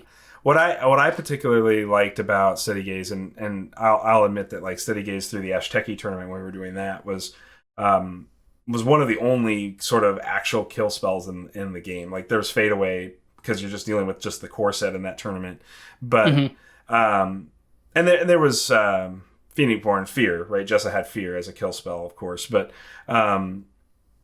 you kind of get to a point where you're like, okay, well, I don't have to have the right card right now in this round, right? I can Steady Gaze proactively, not take the damage from this unit that's a problem for me, and then I can find Fade Away if I don't have it, right? Like I can try to find Fade Away next round, or even the round after that, worst case scenario. And so it buys you enough time to try to win a game. And I think that holds true in Constructed Ashes right now as well with how fast Reborn plays. It means that you don't have to use something else if you don't have it at that moment, right? Like you're not going to just take it on the face. If you're holding a 2 shadows and a Steady Gaze, like if that's your hand, take the damage and use 2 shadows to get rid of the unit now, right? Like right, yeah, you don't want to give them the chance to refresh or not exactly. Be able to answer it. But if you're sitting on no 2 shadows, it just gives you another copy of like, buy me some time, please, before this thing kills me, right? Like that's what it does. So and that makes sense with Illusion as a whole. Like I think Illusion, Illusion probably has some of the best what I'll call action type cards in the game. Like all the action based, reaction based cards, I think are really really good. It in order to like balance that, it's a little bit lacking in body right now. It is the bodies of those particular units are leave a lot to be desired. With the exception of Shadowhound, I think being concealed makes it a better unit than it gets credit for. But I mean, from a 3-cost ally summons perspective, or 3-cost summons perspective, I think Shadowhound and Emperor Lion are some of the top 2 3-cost summons right now. But they got some particular things going on with them that you can't really access any other way. So definitely not to be ruled out. And with Illusion kind of lacking some other centralizing cards and summons, I've even been considering putting a Time Illusion deck into playtesting with Demona after to just get Illusion cards into the pool a little bit sooner. And then another thing we can do is with parallel costs. Actually, Auric's deck is going to have a Time Illusion parallel card in there. So even though Auric doesn't use illusion magic, we're kind of throwing illusion early treat in there. Yeah, throw me a bone, man. I'm enjoying playing illusion. Yeah, like 2 shadows. Right. Yeah. Here's the thing that I like about illusion that I think is undervalued is the illusion power is not completely irrelevant. It does get you around Golden Veils. It gets you around, to your point, the outmatch. All of those things are really solid. I wouldn't spend a ton of time in illusion with hidden power and stuff like that because it goes back to that playing the round with 9 dice instead just to have 5 perfect dice may not be worth it. At least not with some of the other stuff Illusion's doing. Maybe paired up with something else. But Just Cam has a question. Didn't want to miss it. But he said with other games, they have an invitational tournament of winners or top players and put on a final tournament of champions. Do you think this may happen with Ashes in the future? Like sort of a early run at a pro circuit style of... right. I think it's something we could do.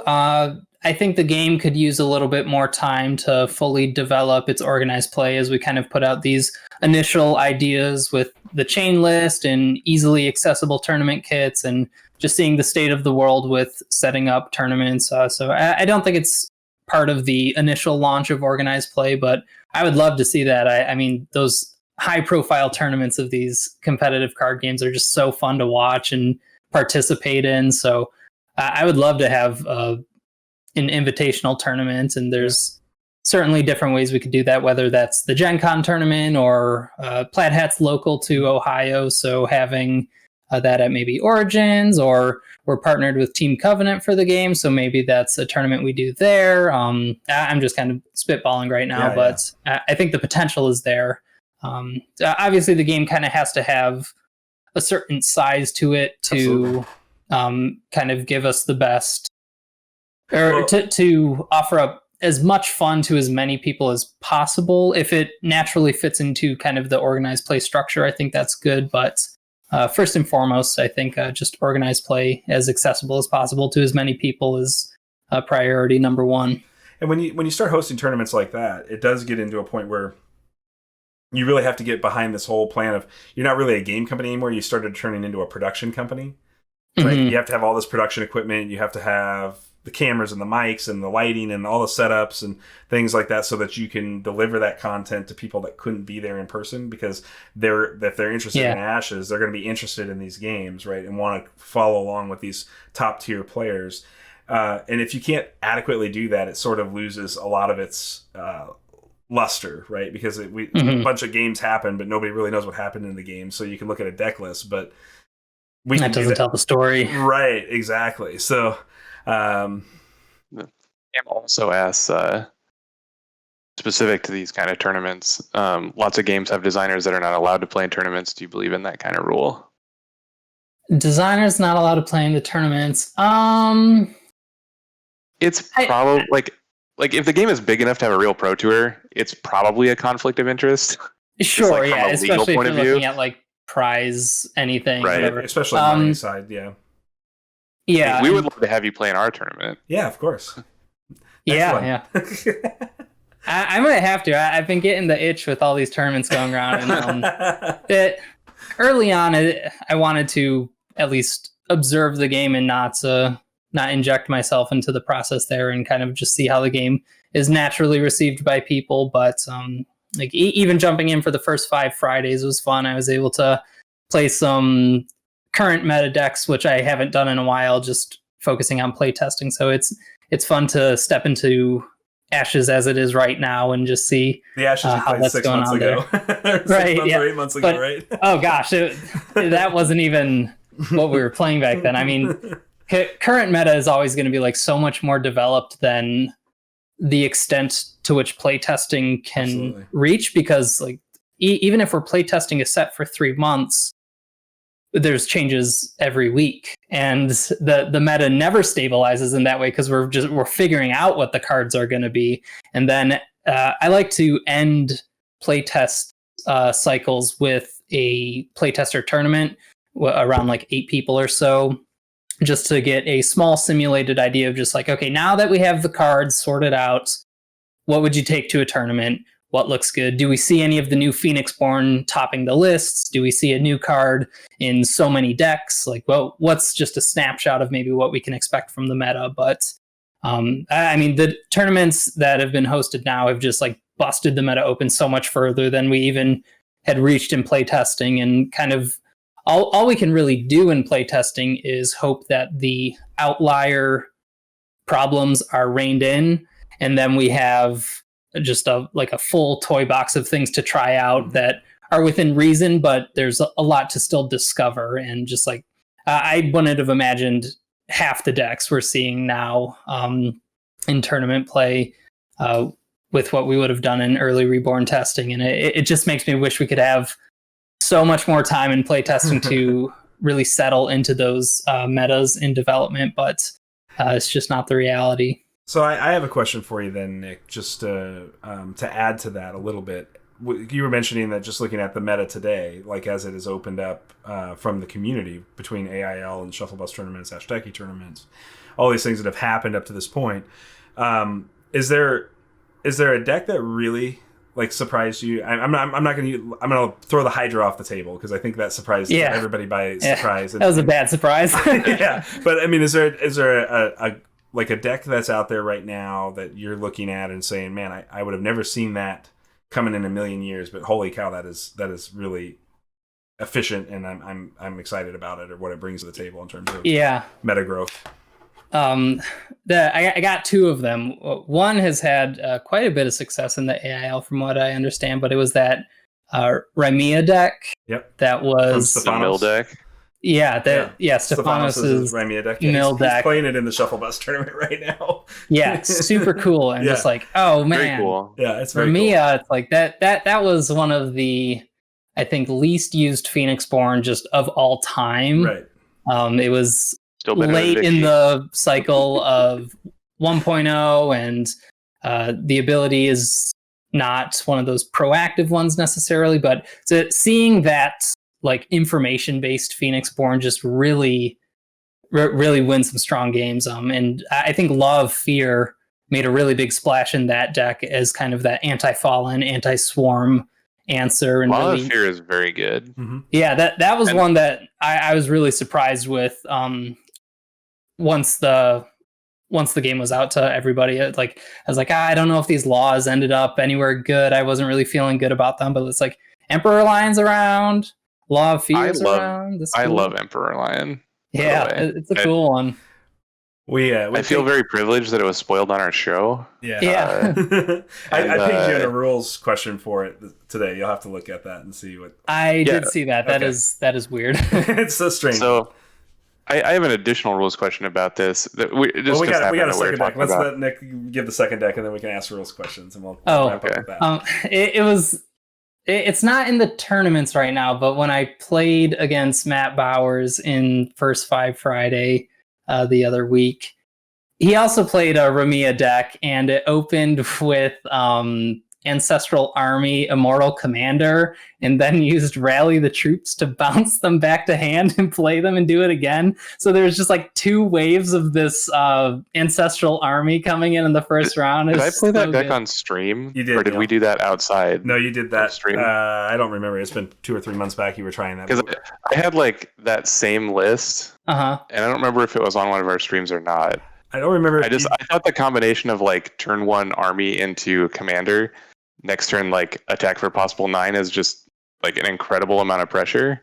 Yeah, it's like, oh man, nobody else can spit out that many units that quickly, and it's just one of the unique things about Ancestral Army there, which is Rally the Troops is a cool Ancestral Army is a great card. Like Rymea may be like whatever, but Ancestral Army is a banger. Carl shouts out to Stefanos' deck of the AIL. I completely agree, Carl. It was awesome. That was cool. It was awesome super to see that deck come out. Yeah. Okay, so let's move over to rules questions, and then we'll wrap up for the night. If there's probably time for maybe 1 or 2 more chat questions if anybody has any for Nick, but bring them on. Go ahead and add that, and then we'll wrap up. So we the one that Jesse asked about, I'm sure, was like just the templating question about like the draw 2 before the shuffle on the. I mean, yeah. So that's kind of screwy. But what I actually wanted to know was, again with Swift Messenger, do you like play the law before the Swift Messenger? Because the ability on the lion happens. The lion before has the messenger when searching, but then when a game action instructs you to do another game action, like what speed does it happen at, and what order does it happen at with your opponent's reactions? With the after reaction of the messenger. Yeah, so in this case, and I don't have the card text in front of me, but I'm sure it would be the Emperor Lion comes into play, and then you trigger its enter play effect. So you go flip around and look for a law, and then you search up your law of domination or whatever. Yep. And then it says play it without using its action cost. and it used the word immediately. Yeah. So does all of that happen before my opponent would play reactions? Yes. Well, it depends what the reaction is. If the reaction's Swift Messenger, that will come into play after you do the line's full ability, all the laws, all the everything. Okay. So you couldn't use Law of Domination to hit the Swift Messenger because it wouldn't be in play yet. Right. But yeah, line's an interesting one because you're kind of playing another card, which could maybe trigger something else. I don't think playing a ready spell would trigger any other things right now, but as it stands right now, yeah, Swift Messenger would be after the entirety of the Emperor Lion's effect and the law that comes into play. Yeah, that's the way we interpret it. Did that answer the question? Yes, Okay. and that was how I interpreted it as well. I just wanted clarification because I don't think, at least I couldn't think of another case where that happened, where like a card instructs you to take another game action, like that. So yeah, you would always, if something were to interrupt at like when speed, that always takes precedence before the after stuff. So Right. I can't think of any other weird stuff with the law coming into play off the top of my head, but yeah, at the end of all that would be Swift Messenger. Yeah, that makes sense. Yeah. That's how we had interpreted it on stream last night, but we the shuffle component was the one that got interesting. Right. With the cards. That's extra weird. Yeah. But obviously, I assume I haven't made a decision how we're gonna unintended. answer that because it could either be like the shuffle really should have been before playing the law, but that's an oversight there. I think so. I haven't decided how we're going to FAQ that yet. I just saw the question today, but it's on the radar and will be resolved one way or another. Yes, Cam, that is correct. The no reaction law would prevent the messenger from entering play. Then, if you played the no reaction law, then messenger couldn't enter play. Well, you wouldn't be able to pay for it. Does that say no reaction spells? What does Law of Sight say? Because I think Swift Messenger wouldn't be a reaction spell. That's true. And I'm not sure that card wasn't updated, so I don't know if we had the language of calling things just reactions for that one. So it might specifically say spells.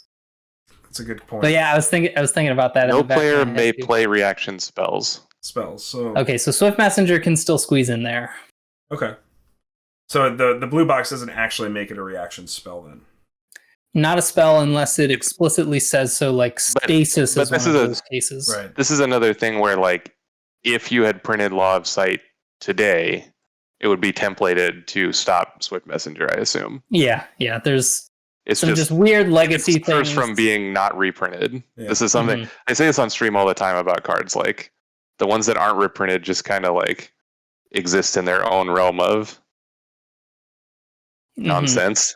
Yeah, it's like, what is that even refer? Like, spell guard on massive growth. Spell guard should not be there. Well, should also not give 4 life, but that's beside the point. 4 life is insane on massive growth for sure. Yeah, so, that's a silly card. Yeah. So, anyways, we don't have any other questions that have come in yet, Nick. I guess we had a conversation going on last night, and I would like your take on it. Specifically, I sort of tasked chat with what is the best way to beat Turtle Guard. Because he's mad because I turtled him out. I'm not mad about it. I'm not mad about it. I was turtled and mirrored out to a 6-wide battlefield being completely exhausted.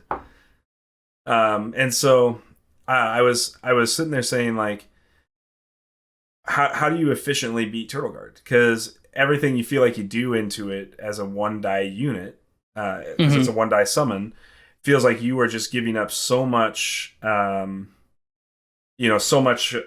just your resources, your cards, your dice, all of this stuff to remove a 1-die summon. And I thought, well, okay, I could kind of live with if it's a situation where a couple of Turtle Guard books are down and they can exhaust 2 units. Like plain wide battlefields, I still have 5 units, right? So my 2 best units are going to do things. I got 5 units left. But then when you combine that with the Mirror Spirit, and specifically Echo, who allows Mirror Spirits that are focused to just continue to exhaust things with a large amount of frequency, you get to a weird point where you just can't do anything. Like and so like what happened is throughout the course of that game. Now, granted, I didn't have any sweepers, but it wouldn't have been able to sweep the guards off no matter what, right? Like I wasn't playing any sweepers in my deck last night, but especially if they're exhausted too, right. You can't clean them up for next round. Right, exactly. So now I'm down to just a handful of actual things that can kill it. Those things are 2 shadows, fade away, purify, which is a loyalty card, and Sword of Virtue, which is a loyalty card. So, and like the outside fester, like if it has a point of damage on blood it, chains. if you actually were able to get a point of damage on it, then yes, I agree with that. But yeah, turtles are a unit that really punish kind of just like head-on smashing into things, like particularly Frostback Bears do not bump into them super nicely, only doing 2 damage, countering the terrifying ability, and turtles even recover for 1. There's like over 2 rounds a turtle can take 2 bear hits, which is really good. So I think going wide is a strong way to do it. Their exhaustion grapple effect kind of loses its value against smaller things because you're paying a lot to place an exhaustion token. I also think knights are pretty well positioned against them. Ceratosaurus Mount is another good one. As a 3/3 against a 2/3 with the overkill, you can smash into turtles and progress on board there. Even though the turtle's only 1 die, they're kind of 1 die. It's got the book tax and the action tax. The action tax is another big one where sometimes a turtle in play has like gotten its value and is going to get its value, but there's plenty of times where it's just like you're fumbling with your actions and your dice, and you're like, I just can't get a turtle out in time, and they're kind of unreliable and slow in that way, which is like a cool thematic thing where it's like, oh, I just couldn't get a turtle into battle in time. But especially like top of round, if you're like, I need a blocker and I didn't roll a turtle die, you can't meditate and summon a turtle on the same turn. So you can also look for top of round punishes that way before they can summon the next one. Get your big attack in before the turtle comes down. Well, and the only place I got actual attacks in that wide board state was top of rounds. After that, there was no out for that. And so Koenig was saying things like Charm Dice, Terrifying, Crescendo, Confusion Spores, Blue Jag. I agree with all of those things if the turtle's unexhausted. But if you're actively exhausting the turtle to exhaust your best unit, then the turtle is not unexhausted. So you're not actually using Turtle Guard as a guard, a unit guard in the literal sense of it. You're using it as an exhaustion tool.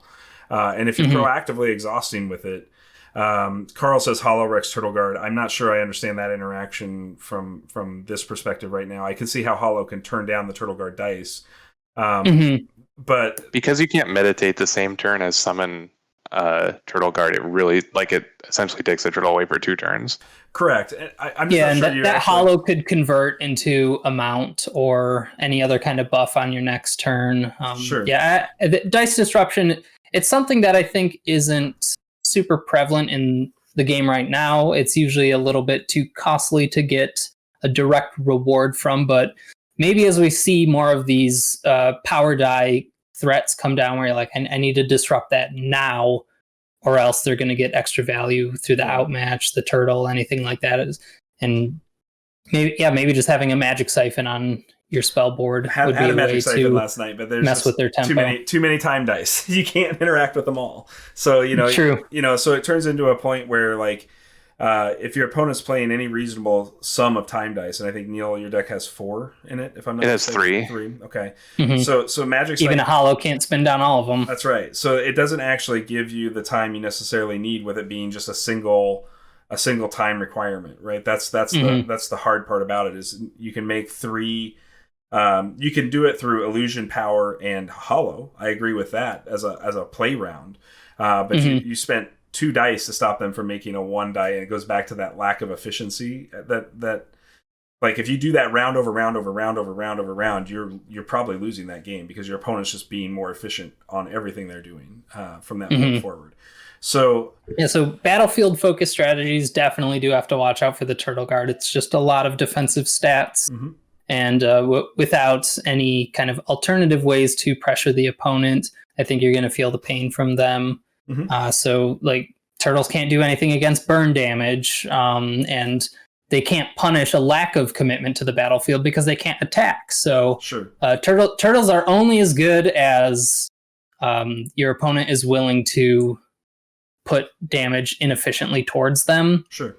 So it goes back to that damage trinity where it's like, okay, against time die, my battlefield deck might need to come packed with other solutions, and especially with all the power dice investments, I think maybe like half battlefield, half fatigue deck could punish those turtles. If you keep spinning their dice down or meditating their deck away, those power dice costs do add up, especially if you're not packing dice fixing of your own. I mean, to Neil's point, like a mill deck probably beats that deck pretty hard, just in general, right? Because, a deck that's winning on a non-fighty access is good. Yeah, but I think that right, yeah, turtles can't convert into any form of damage. They only look to slow down battlefield focus decks. And even then, I think knights are still a fine check into turtles. They all have 2 recover, so unless the turtle player has a follow-up, that knight can fully heal, and they tend to have effects that trigger on-killing things. So like Hammer Knight, Sonic Swordsman are all going to kill a turtle and get their effect and fully heal. But I just told you he was playing Mirror Spirit, so that means there's River Skulls to kill knights. So there's no getting around the River Skull without committing yourself to charm as well, and that's another challenge there too. So no, it's that's what happened to my. I mean, I played knights in that deck too, but that's what happened to my knights. If they did stick on the battlefield, they just got exhausted out, and if they if they didn't stick, that was because they got scalded out. So it was just the way that deck works is such an efficient deck at exhaustion that, again, like I said, I think at one point on a 7-6 battlefield, I had 5 units exhausted from opponent exhaustion effects. And totally. It's pretty and I think this is another state of the game where the card was not reprinted. So this is how it is, but that Mirror Spirit can put an exhaustion token on an exhausted unit. With the focus? Yep. With the focus, yeah. Mm-hmm. So they got a subtle but important buff just because of the timing changes of the game. So you can play the Mirror Spirit, get the tokens, and then remove it right away. Yeah, it was not the case before. The focus would resolve, so you would need to have another one. And so obviously, like Chaos Gravity was just pure value for Mirror Spirits through the whole exchange. Echo side action, summon Mirror Spirit was good a lot of times. Yeah, it's like make a 0/2 and tap their best guy. Yeah. Totally. So Ice Trap, the potential answer to those Mirror Spirits. I mean, I like Ice Trap. Kill them right away. I mean, I think Ice Trap's a fine answer to the Mirror Spirit. I didn't actually feel like Mirror Spirit was the problem. Because if I was in Divine, I could have played Meteor and swept the board, right? And the Mirror Spirits go away on a Meteor sweep really easily. Yeah. But you're not getting rid of the turtles at that point. So if you wipe your board out, you're now in a place where how do you rebuild your board when you can get 2 exhaustions? It's going to take you multiple rounds to rebuild a board to just try to get back to 2 exhaustion, and at that same time they can replay. I mean, they've got 2 or 3 Mirror Spirit books on board by that point. So, it's just an interesting. It's an interesting conundrum if you're trying to play an aggro style deck, or what I would call an aggro style deck in this game, which is where you've got a bunch of units and you want to try to attack with those units, even if you're attacking them one at a time for multiple actions over rounds. It's a situation where I feel like all of the removal answers for dealing with turtle actually don't get you ahead in the game. Like when you remove an ally, right? Like sometimes you can remove an ally for 1 die and 1 card because they cost them whatever the die cost is for the card plus the card itself, the ally. But a conjuration isn't an actual card disadvantage, right? It's like right. The card's still there to use again next round for that 1 die. The repeat value from the conjurations. We have an additional chat question here, maybe as the last one for the evening. Let's call it the last one. As we're up to the end here. Krekarek, I don't know how you say his name. Our planned... Is this English? Is our planned ready spells which have reaction, like you can have only 1 copy of the card in your ready spell slot. Oh, okay, I see. So he wants to know if there's like possible only one ready spell per slot type cards in the future? I don't have any current plans for that right now. That card have to be like, I don't know. The game already kind of plays that way. Yeah, focusing isn't like 100% going to be present in every game, and a lot of things like Frostback Bear, like you only need the one of to keep going. And it's like not actually very good to play the additional sometimes. Like it just puts cards in your deck that you don't want to draw. Yeah, true.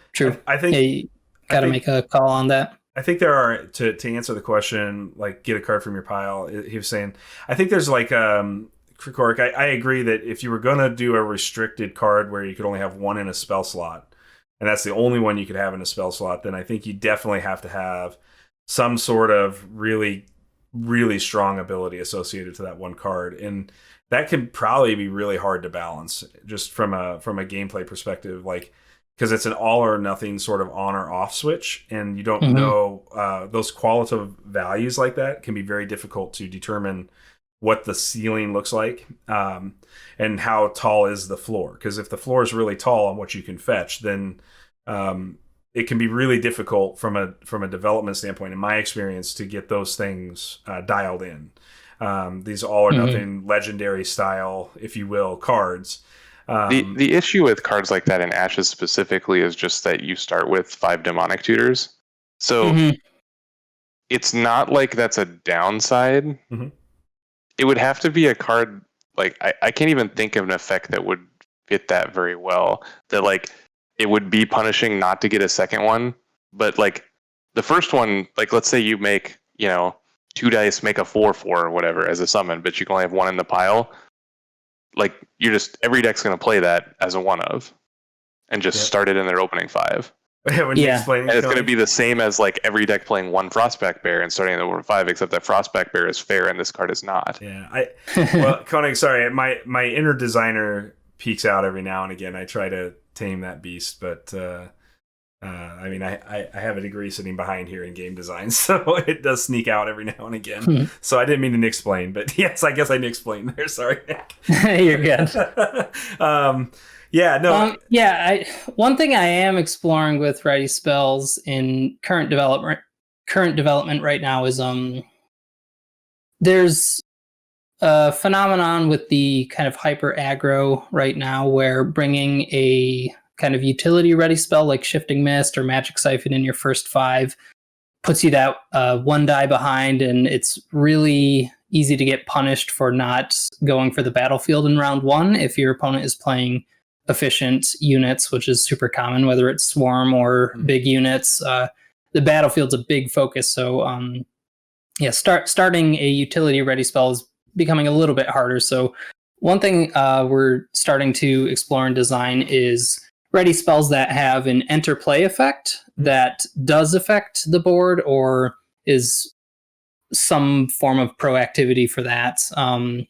Followed sweet. By a repeatable free ability that is a little bit more utility. So like I could play the spell and it does some damage to something, and then over the course of the game it gives me a card or whatever it is. So kind of combining the like action spell roll with this repeatable thing for those Phoenix you're ones just that have describing the card Foresight, right? Yeah. Foresight, what's that? Foresight's the one where you draw a card when you put it into play. From the Jericho pile? Isn't it? Maybe is it not called Foresight? Oh yeah. Yeah. Well, you heard it here, folks. The Foresight.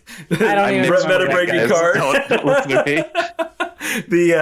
I was going to say Changing Winds was the first card I thought of that sort of felt sort of proactive. Yeah. It's not super proactive because card draw is not as prevalent in Ashes as other card games, but it's still got some value in drawing a couple of cards off of it and deciding if those 2 cards are somehow better than your first 5. It can help you dig out of a bad first 5 if you make a first 5 mistake. And so I do think Changing Winds is a good example of that sort of come into play effect.